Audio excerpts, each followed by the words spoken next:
अब अगर school management system को कम्प्लीटली अपने आप ही बाय करके उसको सेटअप करना चाहते हैं अपने डोमेन और होस्टिंग पर, तो इस वीडियो में हम आपको कंप्लीट सेटअप प्रोसेस दिखाएंगे कि आप अपनी साइट को कैसे यहाँ पे सेटअप कर पाएंगे। इसके लिए आपको कंप्लीट वीडियो को देखना है। यहाँ पे मैं आपको डोमेन बाय करने से होस्टिंग को कैसे सेटअप करना है एंड कोड को कैसे एक्टिवेट कराना है, ये सारा प्रोसेस आपको बता दूंगा। आप वीडियो को कंप्लीट देख लीजिएगा।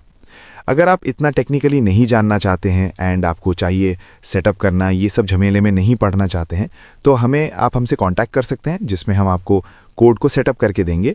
और अगर आपको वेबसाइट को मैनेज करने के लिए भी आपको सर्विस चाहिए तो वो भी हम आप लोगों को प्रोवाइड कर सकते हैं। जब आप सोर्स कोड को बाय करेंगे तो आपको जिप फाइल में एक फाइल आपको डाउनलोड करने के लिए ऑप्शन आएगा, वो डाउनलोड कर लीजिएगा। उसके बाद इसको एक्सट्रैक्ट करना है। एक्सट्रैक्ट करते ही आपके पास एक फोल्डर में सारा कोड आ जाएंगे। ऐसे कोड में आपको आ जाएंगे। यहाँ पे 2 फाइल रहेगा, एक डेटाबेस का फाइल रहेगा एंड एक कोड रहेगा। कोड फाइल को आपको फिर से एक्सट्रैक्ट करना है। यहाँ पे सबसे पहले हम एक्सट्रैक्ट कर लेंगे। ये रही कोड फाइल और ये रही डेटाबेस फाइल। कोड फाइल को आप डायरेक्टली होस्टिंग पर अपलोड कर सकते हो। मैं आपको स्टेप बाय स्टेप दिखाऊंगा कि कैसे करना है। ये दोनों रेडी होने के बाद नेक्स्ट चीज होती है डोमेन और होस्टिंग। अगर आपके पास ऑलरेडी डोमेन या होस्टिंग है तो आप इस पार्ट को स्किप कर सकते हो और सीधा नेक्स्ट सेटअप प्रोसेस पर आ जाओ। लेकिन जो बिगिनर्स हैं, जो बिल्कुल फ्रेश वेबसाइट बिल्ड करना चाहते हैं, जिनके स्कूल की पहले से कोई वेबसाइट नहीं है और जिन्होंने अभी तक डोमेन भी नहीं लिया है, उनके लिए मैं रिकमेंड करूंगा कि आप होस्टिंजर पर आ जाओ। ये एक रिलायबल होस्टिंग प्लेटफॉर्म है जहां आपको डोमेन और होस्टिंग दोनों एक ही जगह मिल जाते हैं। आप चूज प्लान एंड प्राइसिंग पर जाकर अपनी वेबसाइट के लिए होस्टिंग प्लान सिलेक्ट कर सकते हो। यहाँ पर आपको 69 रुपीज़ पर मंथ का प्लान भी मिलेगा और 129 रुपीज़ पर मंथ का प्लान भी।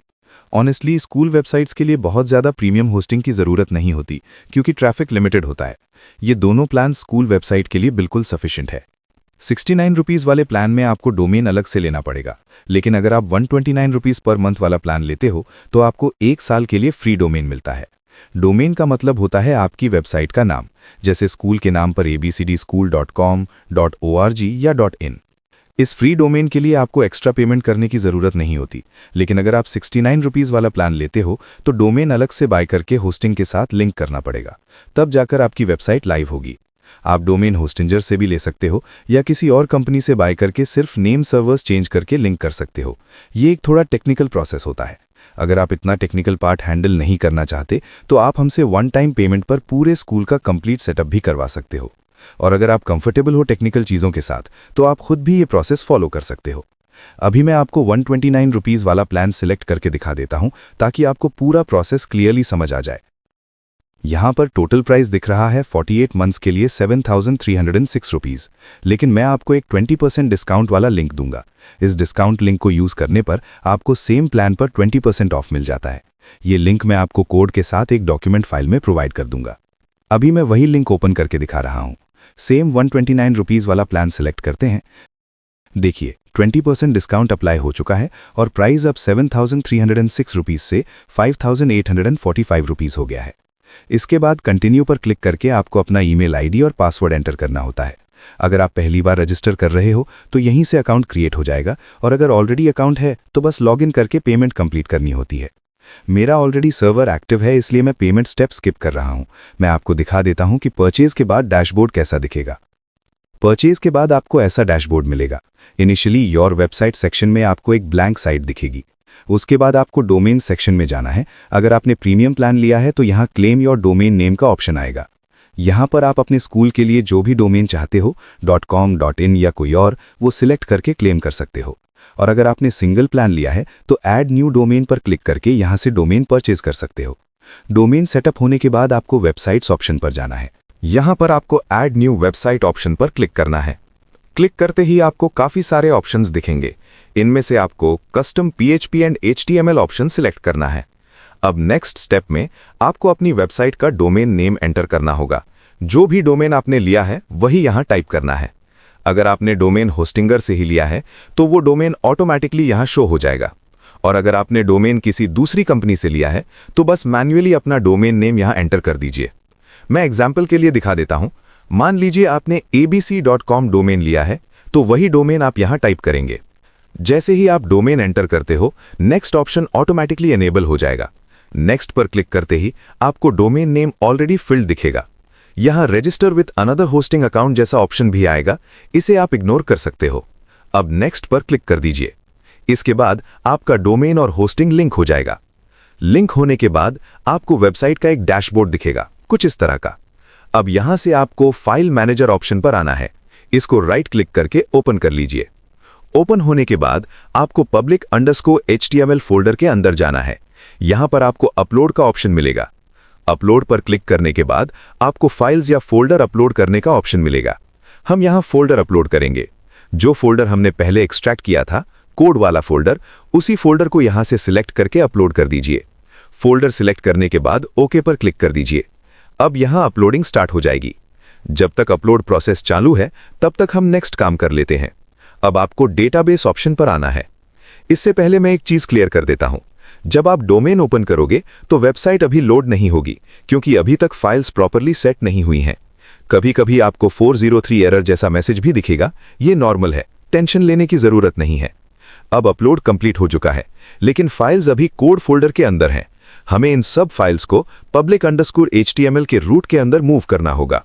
इसके लिए कोड फोल्डर के अंदर जाकर Ctrl+A प्रेस करके सब फाइल्स सिलेक्ट कर लीजिए। फिर राइट क्लिक करके मूव फाइल्स ऑप्शन पर क्लिक कीजिए। यहां डेस्टिनेशन में public_html/ लिखा हुआ दिखेगा। इसका मतलब ये फाइल्स डायरेक्टली public_html के अंदर मूव हो जाएंगी।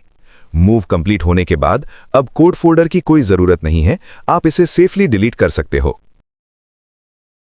अब फिर से डैशबोर्ड पर आइए और डेटाबेस ऑप्शन पर क्लिक कीजिए। यहां पर हमें एक नया डेटाबेस क्रिएट करना होगा। डेटाबेस का नाम आप अपने अकॉर्डिंग कुछ भी रख सकते हो। मैं एग्जांपल के लिए डेटाबेस का नाम स्कूल रख देता हूं। यूजर नेम में मैं रख रहा हूं school_manager। पासवर्ड के लिए अगर आप सिंपल पासवर्ड देंगे तो सिस्टम वार्निंग देगा, इसलिए एक स्ट्रांग पासवर्ड सेट करना बेटर होता है। पासवर्ड सेट करने के बाद क्रिएट पर क्लिक कर दीजिए। अब यहां आपको 3 इंपॉर्टेंट चीजें मिलेंगी: database name, database user name और डेटाबेस पासवर्ड। इन तीनों डिटेल्स को आपको सेव करके रखना है, क्योंकि नेक्स्ट स्टेप में हमें इनका यूज करना पड़ेगा। अब फिर से फाइल मैनेजर पर आइए। यहां आपको config फोल्डर मिलेगा। इस फोल्डर को ओपन कीजिए।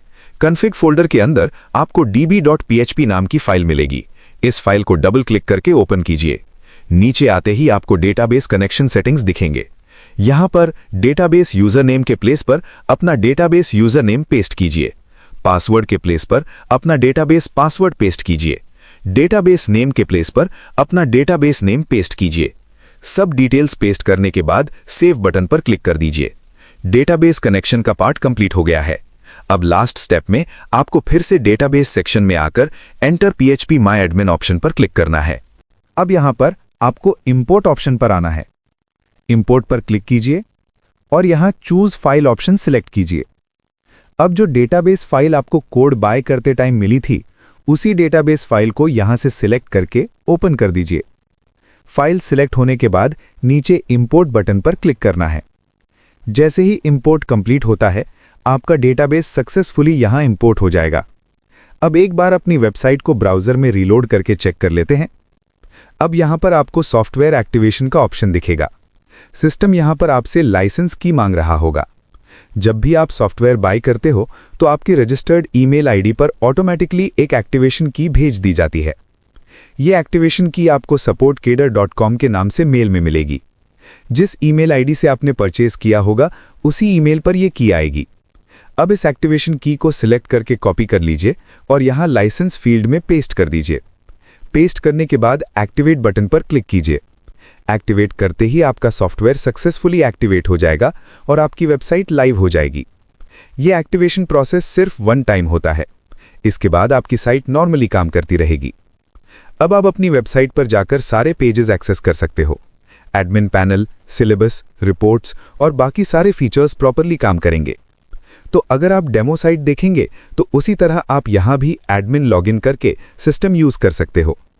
एडमिन लॉगिन के लिए जो डिफ़ॉल्ट यूजर नेम और पासवर्ड होते हैं, वो आपको एक टेक्स्ट फाइल में मिल जाते हैं।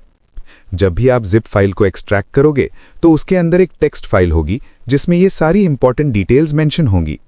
Default admin ID and password, website का नाम, होस्टिंग बाय करने का लिंक, एक्टिवेशन की किस ईमेल से आएगी, सब कुछ क्लियरली लिखा होता है। अब लॉगिन करने के बाद सबसे पहले आपको ग्लोबल सेटिंग्स में जाना है। यहां पर आपको पहले करंट पासवर्ड एंटर करना है, जो डिफ़ॉल्ट पासवर्ड होता है, उसके बाद अपना न्यू पासवर्ड सेट कीजिए जो आप एडमिन पैनल के लिए यूज करना चाहते हो। पासवर्ड अपडेट करने के बाद अपडेट पासवर्ड पर क्लिक कर दीजिए। ये स्टेप बहुत इंपॉर्टेंट है। लॉगिन के बाद सबसे पहले पासवर्ड चेंज कर लेना चाहिए। इसके बाद आप अपने स्कूल के हिसाब से सारी सेटिंग्स अपडेट कर सकते हो। School details, sessions, classes, users, जो भी चेंजेस आप करोगे वो डायरेक्टली आपकी वेबसाइट पर रिफ्लेक्ट होंगे। तो दोस्तों, ये था कंप्लीट इंस्टॉलेशन और सेटअप प्रोसेस। अगर आपको टेक्निकल चीज़ें हैंडल करना थोड़ा डिफिकल्ट लग रहा है तो आप हमसे डायरेक्ट कांटेक्ट करके कंप्लीट सेटअप सर्विस भी ले सकते हो। और अगर कोड बाय करने के बाद एक्टिवेशन की ईमेल में नहीं मिल रही है तो सबसे पहले अपना स्पैम फोल्डर ज़रूर चेक कीजिए। कई बार एक्टिवेशन ईमेल स्पैम में चली जाती है। वहां से मेल को सिलेक्ट करके इनबॉक्स में मूव कर लीजिए। अगर फिर भी एक्टिवेशन की नहीं मिलती तो आप हमारे सपोर्ट ईमेल पर मैसेज कर सकते हो या फिर डायरेक्टली इस व्हाट्सएप नंबर पर कॉल या मैसेज भी कर सकते हो। सारे कॉन्टैक्ट डिटेल्स आपको डिस्क्रिप्शन और डॉक्यूमेंट में मिल जाएंगे। अगर आपको और कोई भी इंफॉर्मेशन चाहिए तो बिना हेजिटेशन हमसे कॉन्टैक्ट कीजिए।